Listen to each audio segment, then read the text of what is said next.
శుభములు కలుగు నీకు.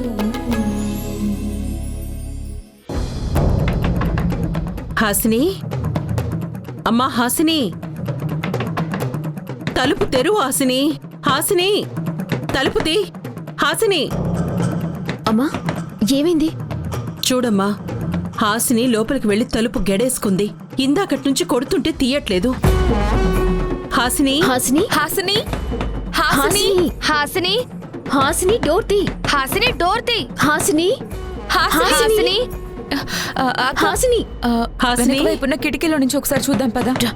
హాసిని. హాసిని, ఏ హాసిని, డోర్ ఓపెన్ చేయి. తలుపు తీ హాసిని. హాసిని హాసిని హాసిని హాసిని హాసిని.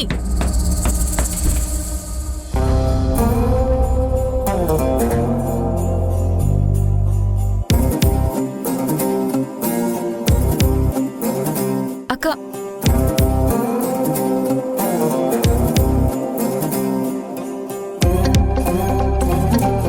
ఎందుకమ్మా అంత కంగారు పడుతున్నారు? డ్రెస్ చేంజ్ చేసుకుని రెడీ అవుతున్నాను. ఇంతలోనే అందరు తలుపులు బాధేస్తున్నారేంటి? మరి కంగారు పడరా? తలుపు కొడుతుంటే రెడీ అవుతున్నానని చెప్పొచ్చు కదా. ఎంత కొట్టినా తీయకపోతే ఏమన్నా పిచ్చి పని చేస్తున్నావేమో అని భయం ఉండదా? నేను ఇలా రెడీ అవ్వడం మీకు సర్ప్రైజ్ ఇద్దాం అనుకున్నాను. నువ్వు ఇలాంటి పిచ్చి సర్ప్రైజ్లేం ప్లాన్ చేయకు. భయంతో మా ప్రాణాలు పోతున్నాయి. మీరేం భయపడకండి. నేను ఎలాంటి పిచ్చి పని చేసుకోను. మిమ్మల్ని ఇంటిని వదిలి నేను ఎక్కడికి వెళ్ళను.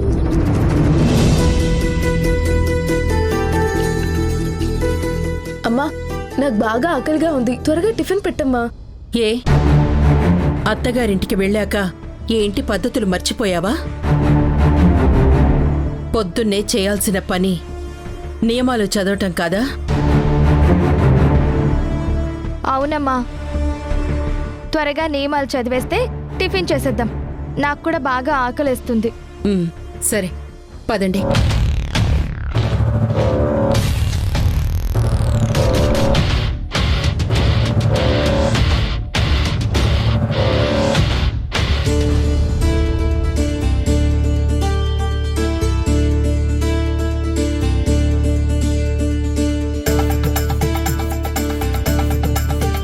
నేను ఈ నియమాలు చదవనమ్మా.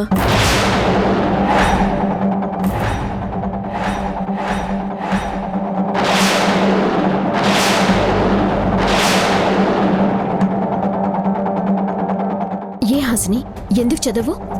ఎందుకు చదవాలక్క? ఏ హాసిని, ఏమైందే నీకు? ఏమంటున్నావో తెలుస్తుందా? తెలుస్తుంది. నేనా నియమాలు ఎందుకు చదవాలి అని అడుగుతున్నాను.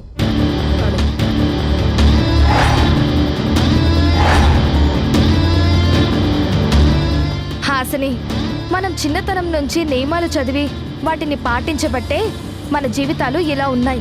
ఇలా అంటే ఎలా ఉన్నాయక్క? అద్భుతంగా వెలిగిపోతున్నాయా?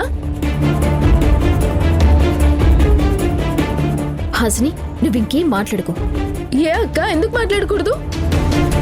నువ్వు చాలా కొత్తగా మాట్లాడుతున్నావు హాసిని. అవును, కొత్తగా పెళ్ళయింది కదా, అందుకే కొత్తగా మాట్లాడుతున్నాను.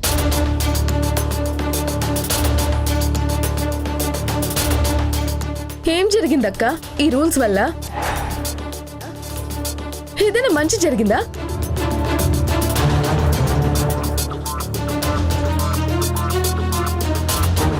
చిన్నప్పటి నుంచి అది చదువుతున్నాను. ఒక్కొక్క రూల్ ని మనసులో ముద్ర వేసుకున్నాను. మగాళ్ళని నమ్మకూడదు, నమ్మలేదు. కుటుంబానికి విలువివ్వాలి. అవును, ఇచ్చాను. రహస్యాలని దాచుకోకూడదు, దాచుకోలేదు. తప్పు చేస్తే శిక్ష అనుభవించాలి. కానీ ఏ తప్పు చేయకుండానే నాకు జీవితకాలపు శిక్ష పడిపోయిందే.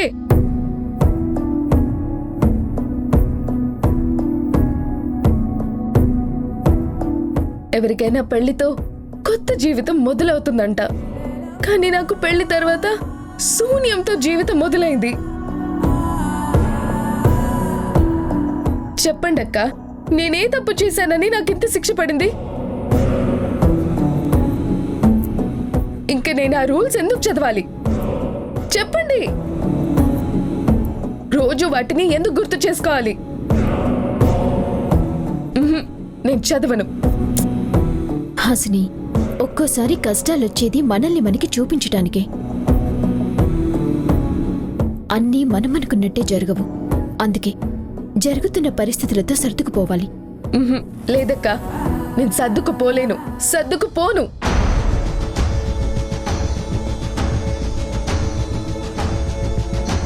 నాకు నచ్చినట్టే ఉంటాను, నచ్చిన చోటే ఉంటాను. అది నేను చదవను. హాసిని,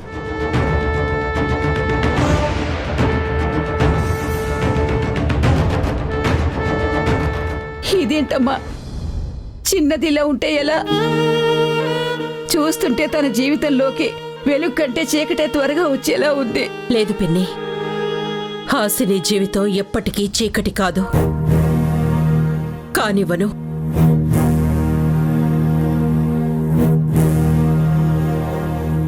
నేను నమ్మిన ఆ దుర్గమ్మ వారి పూజ చేయిస్తాను. ఆవిడే హాసిని జీవితాన్ని సరిదిద్దుతుంది.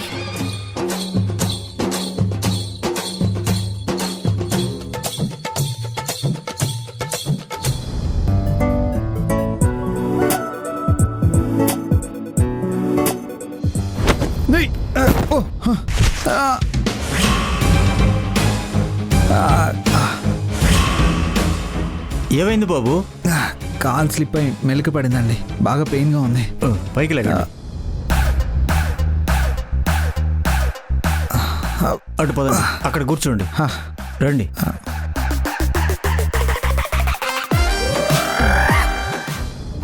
జాగ్రత్తగా కూర్చో బాబు.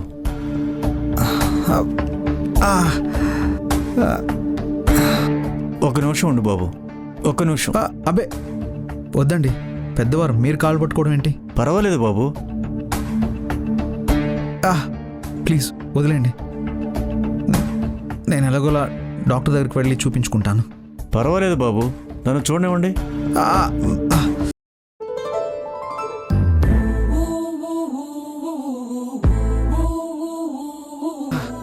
అమ్మా, ఏమైంది? కాలు స్లిప్ అయ్యి ట్విస్ట్ అయింది. Can I? Yeah please. సరే, జాగ్రత్త బాబు.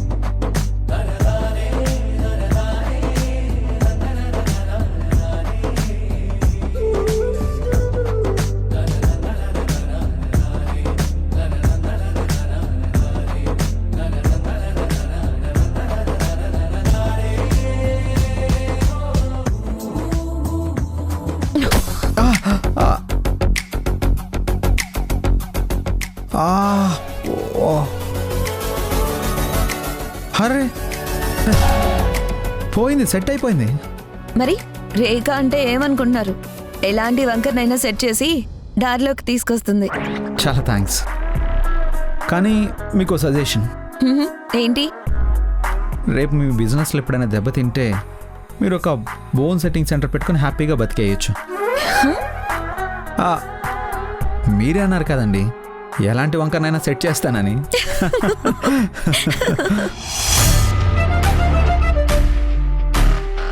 నా సంగతి సరే, నీ గురించి ఏంటంతా ఊళ్ళో వింతగా చెప్పుకుంటున్నారు?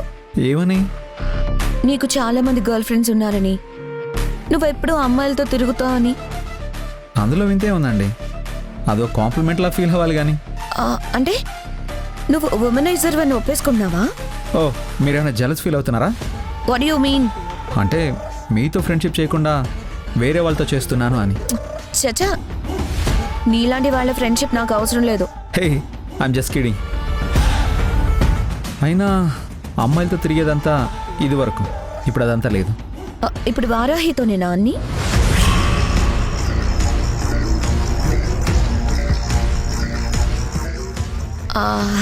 అదే, వారాహితోనే ఎక్కువ కలిసి కనిపిస్తున్నావు కదా, తనతో మాత్రమే ఫ్రెండ్షిప్ చేస్తున్నారా అని.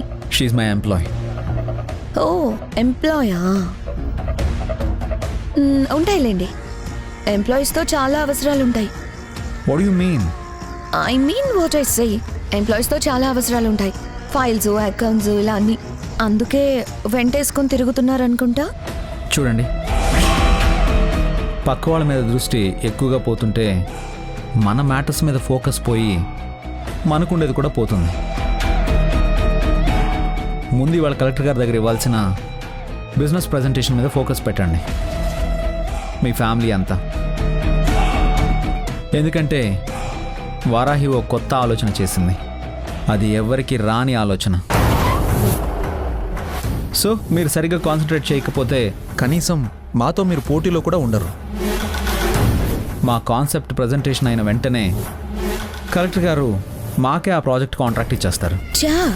చాలా ఓవర్ కాన్ఫిడెంట్గా ఉన్నారే. కాన్ఫిడెంట్గా కాదు, ఫిక్స్ అయిపోయాను.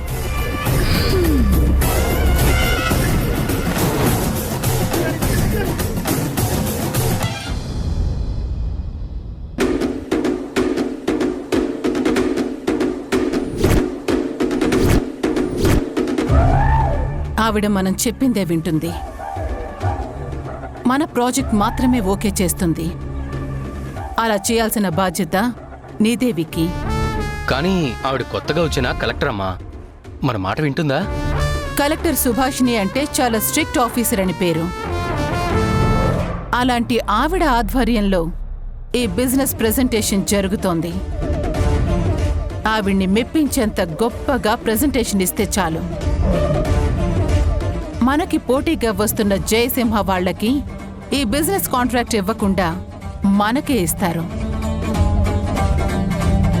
ఆ కలెక్టర్ని మెప్పించేంత రేంజ్లో మన ప్రపోజల్ ప్రెజెంటేషన్ రెడీ అయిపోయిందమ్మా. నేనే డిజైన్ చేశాను. అవునా?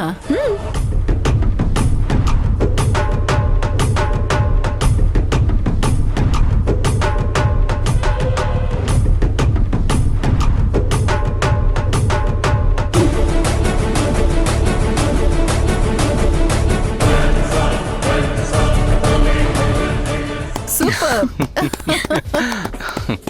వావ్ రేఖ, సూపర్. నీ ప్రపోజల్ ఎక్స్ట్రాడినరీగా ఉంది. చాలా మంచి ప్రెజెంటేషన్ అమ్మా. ఈ ఐడియా ఎవ్వరికీ రాదు. ఇంత షార్ట్ టైంలో ఇదంతా చేసావంటే you are really great baby. Charan మీదున్న కోపమే నా చేత ఈ ప్రపోజల్ డిజైన్ చేసేలా చేసిందమ్మా. చరణ్ మీద కోపమా? అవునమ్మా. ఆ రోజు చరణ్ మనతో బిజినెస్ చేయడానికి ఒప్పుకొని తర్వాత వారాహి కోసం కాదన్నాడు కదా. అందుకే వాళ్ళు మనకి పోటీగా వస్తున్నారని తెలుసుకున్న వెంటనే ఈ వర్క్ స్టార్ట్ చేశాను. చాలా స్పీడ్గా వర్కౌట్ చేశాను. Very good. మన కోపాన్ని మన శత్రువుగా కాకుండా మనకి అనువుగా మార్చుకొని పాజిటివ్ రిజల్ట్ రాబట్టడం గ్రేట్ అమ్మా. నీ థాట్ ప్రాసెస్లో వచ్చిన మెచ్యూరిటీకి నిదర్శనం. మనం కలెక్టర్ గారి దగ్గరికి ముందే వెళ్దాం. నువ్వే ప్రెజెంటేషన్ ఇద్దు కానీ.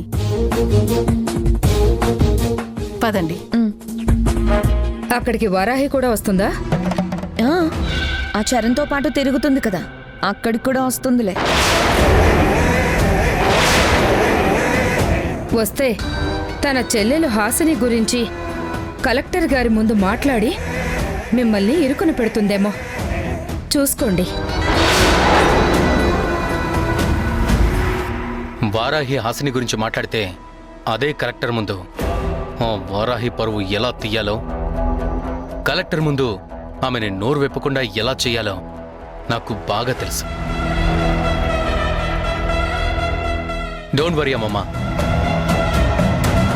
పదమ్మా వెళ్దాం.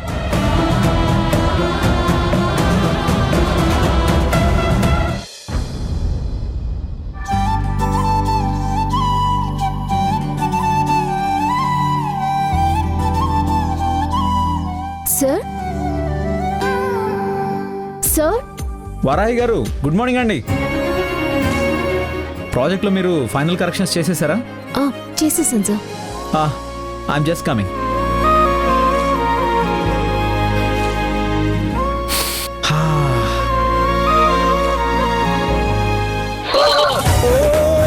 సార్ సార్ సార్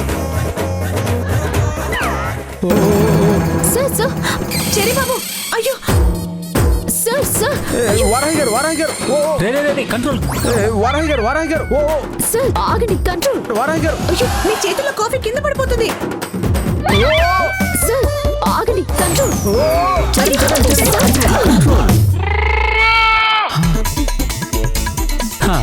అమ్మయ్యా. థ్యాంక్ యూ వారాహి గారు. కాఫీ మీద పడకుండా కంట్రోల్ చేసుకున్నందుకు నేను మీకు థ్యాంక్స్ చెప్పాలి. రే చరణ్, నువ్వు కాఫీ తెచ్చావేంట్రా? డాడ్, అంటే కుమారక్క అప్పటికి ఇంకా రాలేదు కదా. వారాహి గారు ప్రజెంటేషన్ ఫైనల్ కాపీ చూపించడానికి వస్తున్నాను అని చెప్పారు. అందుకే నేను వెళ్ళి కాఫీ పెట్టుకుని తీసుకొచ్చాను. మీరు కాఫీ పెట్టారా? అంటే ఏంటండి, నాకు రాదనుకున్నారా? ఒకసారి టేస్ట్ చూడరా. ఇప్పుడు ఈ ప్రయోగాలు అవసరం అంటారా? అయ్యో వారాహి గారు, ఇప్పుడు మీరు తాగబోయేది వరల్డ్లోనే బెస్ట్ కాఫీ అండి. తీసుకోండి. ముందు నేను టేస్ట్ చేసి చెప్తాను. డాడీ మీరు తీసుకోండి. వద్దులే తీసుకోండి. వద్దులే.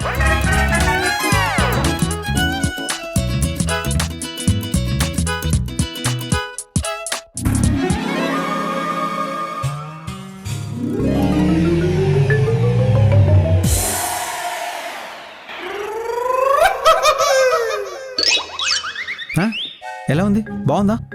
సార్ మీరు వాటర్ క్వాంటిటీతో ఈక్వల్ గా కాఫీ పౌడర్ కలిపారా?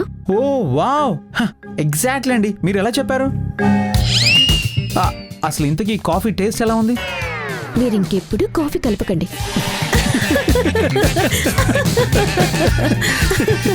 కుమారక్క, నీకు ఇదే చెప్తున్నాను, మళ్ళీ నవ్వేమంటే బాగోదు. పక్కో, నువ్వు వెళ్ళు. ఏమ్మా వారాహి, హాసిని ఎలా ఉంది? ఇక్కడ బాగానే ఉంది సార్. అక్కడికే వెళ్ళనంటుంది. ఎలాగైనా నచ్చ చెప్పి పంపించాలని ట్రై చేస్తున్నాం. వెళ్తుందిలేమ్మా, చిన్నపిల్ల కదా, కొంచెం మొండితనం ఎక్కువ ఉంటుంది. అమ్మకి చాలా ఆందోళనగా ఉంటుంది సార్. వారాహి గారు, హాసిని విషయంలో మీకు ఎలాంటి హెల్ప్ కావాలన్నా నన్ను అడగండి. Thank you sir. ఓకే,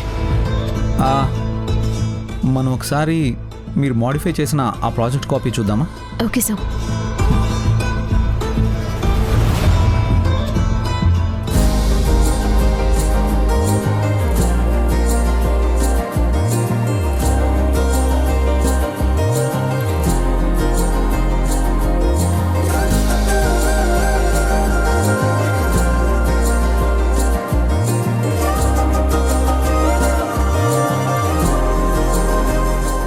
సూపర్గా ఉందమ్మా వారాహి. Thank you sir. నువ్వు చేసిన ఈ వర్క్ చాలా బాగుందమ్మా. ఖచ్చితంగా ఈ ప్రాజెక్ట్ మనకే వస్తుంది. Thank you sir. వారాహి గారు, అడ్వాన్స్ కంగ్రాచులేషన్స్ అండి. ప్రాజెక్ట్ మీది ఓకే అయితే అందరూ మీకే చెప్పాలి కంగ్రాచులేషన్స్.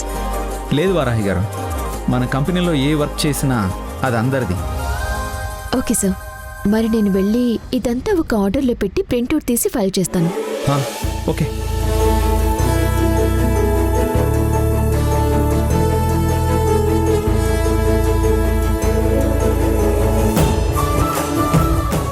డాడ్, నేను స్ట్రాంగ్ డెసిషన్ తీసుకున్నాను డాడ్. ఏంట్రా అది? ఇక నుంచి ఫ్రెండ్షిప్ పేరుతో నేను వారాహిని అస్సలు ఇబ్బంది పెట్టాను డాడ్. మీరు చెప్పినట్టుగా తనకు అవసరమైన ప్రతిసారి హెల్ప్ చేయడానికే ట్రై చేస్తాను డాడ్. అది కూడా తనకిష్టం అయితేనే. వెరీ గుడ్ నాన్న. ఇది చాలు వారాహి నిన్ను ఓ స్నేహితుడిగా అంగీకరించడానికి. ఇట్స్ ఏ గుడ్ డెసిషన్ రా.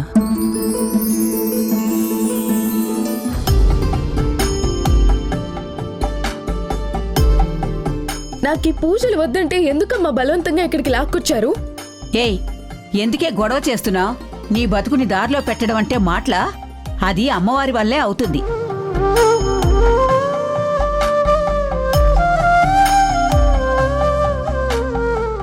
నా దారిన నన్ను నడవనిస్తే నా బతుకు బానే ఉంటుందమ్మమ్మా.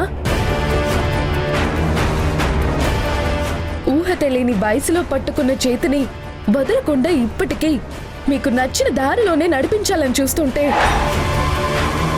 నడిచే నాకు తెలుస్తుంది ఆ దారిలో ఎన్ని ముళ్ళున్నాయో. అవి గుచ్చుకుంటే ఎంత నొప్పొస్తుందో. ఆ దారి నేను ఇష్టపడింది కాదు, నేను చూపించింది కాదు. నీ కర్మ సృష్టించింది. దాన్ని కాదనగలిగే శక్తి కొన్నిసార్లు ఆ భగవంతునికి కూడా ఉండదు. మరెందుకమ్మా ఈ ప్రయత్నాలు? ఇప్పుడు నీ జీవిత రహదారిలో చాలా పెద్ద రాయి అడ్డం పడిందమ్మా. దాన్ని తీయగలిగేది ఆ అమ్మవారు మాత్రమే. నువ్వేం ఆలోచిస్తున్నావో నాకు బాగా తెలుసు. నీకేం మంచి చెయ్యాలో ఆ అమ్మవారికి తెలుసు. మనం చెయ్యాల్సిన పూజ చేద్దాం. పద.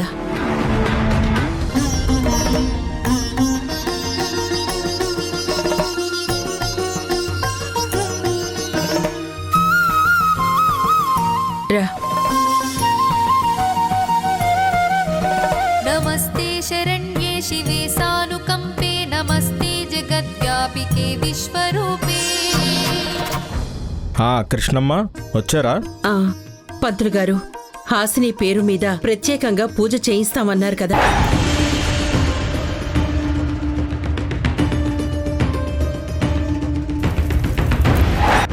రమ్య, అటు చూడు, నీ సవితలా ఉంది.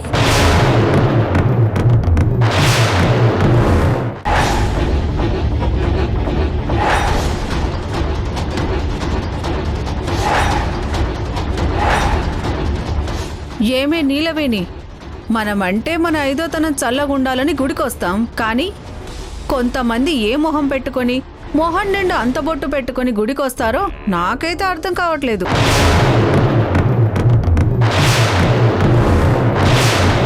నువ్వు మొగుడుతో 10 ఏళ్ళు కాపురం చేసావు కదా, మరి నీ కూతుర్ని 10 రోజులు కూడా కాపురం చేయనివ్వలేదేంటి?